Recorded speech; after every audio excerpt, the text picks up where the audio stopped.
Aisha Roscoe. Thank you, Mr. President. I'd like to ask you about the election. Donald Trump is telling his supporters that the election is rigged and asking them to monitor certain areas on Election Day.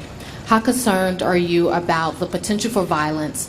And what about after Election Day? Are you worried the results of the election may be distrusted? And for Prime Minister Renzi, the offensive in Mosul has begun. Are you concerned about what happens after liberation?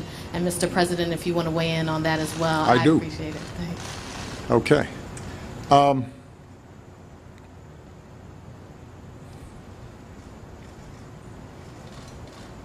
One of the great things about America's democracy is we have a vigorous, sometimes bitter, political contest. And when it's done, historically, regardless of party, the person who loses the election congratulates the winner, reaffirms our democracy, and we move forward. That's how democracy survives, because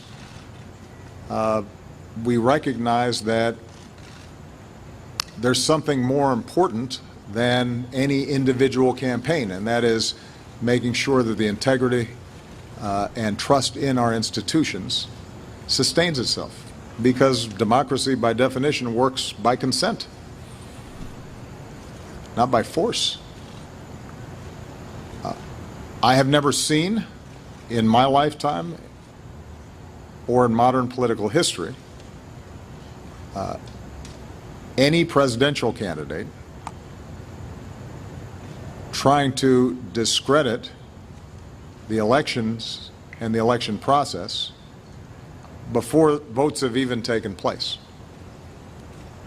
It's unprecedented. It happens to be based on no facts.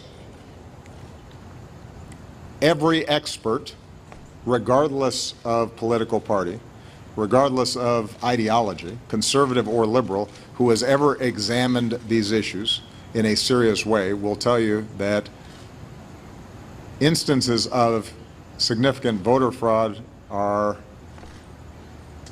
not to be found,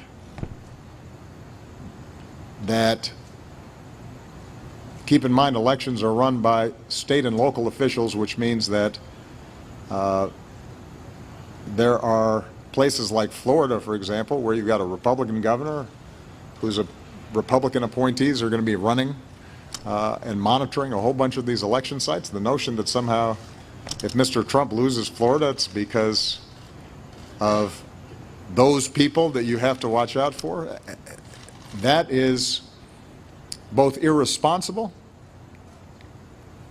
and, by the way, doesn't really show the kind of leadership and toughness that you'd want out of a president.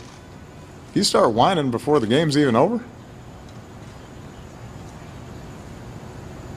if whenever things are going badly for you and you lose, you start blaming somebody else, then you don't have what it takes to be in this job.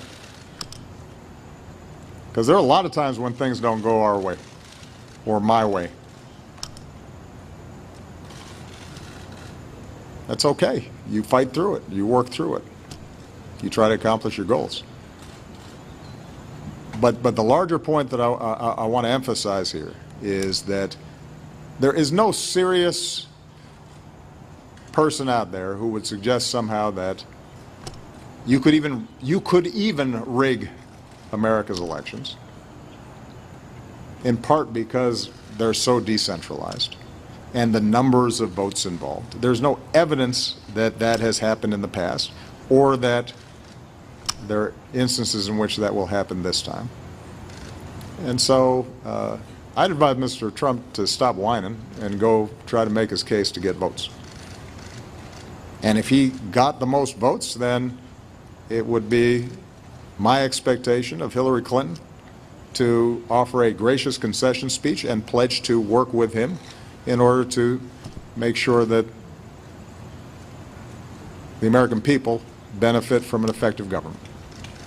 And it would be my job to welcome Mr. Trump, regardless of what he said about me or my differences with him on my opinions, and escort him over to the Capitol, in which there would be a peaceful transfer of power.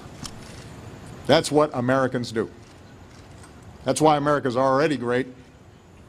One way of weakening America and making it less great is if you start betraying those basic American traditions that have been bipartisan and